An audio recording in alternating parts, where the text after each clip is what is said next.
সবাই সবাই ভিডিওর থাম্বনেল দেখে বুঝতে পেরেছেন আমি আমার কিটেনদের ফিডার খাওয়া আপনাদের সাথে আজকে শেয়ার করব। ওদের খাওয়াতে যে আমার কি ভালো লাগে, সবচেয়ে ভালো লাগে ওরা যখন সুন্দর করে খায়। ওদেরকে আমি প্লেটেও খেতে দিই, আবার ফিডারেও খাওয়াই। প্লেটে খাওয়াতে দিলে ওরা খাবার সারা শরীরে মাখিয়ে ফেলে, এখনো অনেক ছোট তো এই জন্য ফিডারে খাওয়াতে আমি বেশি ভালো লাগে আমার।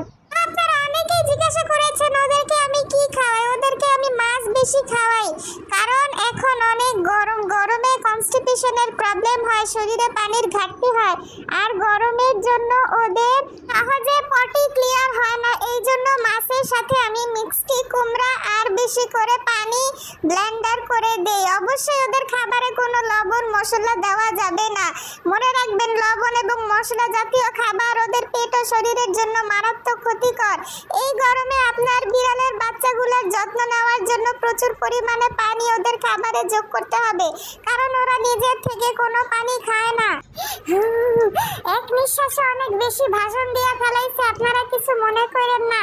যে আমার কুটু কুটু গুলু গুলু টুইটার, এইটাকে আমার বেশি ভালো লাগে। আপনারা তো এখন বলবেন ফর্সা দেখে আমি ওরে বেশি পছন্দ করি না, ব্যাপারটা এরকম না। ওরে ছোটবেলা থেকে ফিডার খাওয়াই দেখা ওর জন্য আমার একটু বেশি টান। ও জন্মের পরে খাইতে পারতো না, তখন ওকে ফিডারে দুধ খাওয়াতাম। আপনারা যারা রেগুলার আমার ভিডিও দেখেন তারা নিশ্চয়ই জানবেন টুইটার জন্মের পরে কত ছোট হয়েছিল, নিজে দুধ খেতে পারতো না। তাহলে এই পর্যন্তই, অনেক বড় বড় ভাষণ দিয়ে ফেলেছি এক নিঃশ্বাসে। আশা করি সবাই ভালো থাকবেন, লাইক কমেন্ট সাবস্ক্রাইব করে আমার পাশেই থাকবেন। আল্লাহ হাফেজ।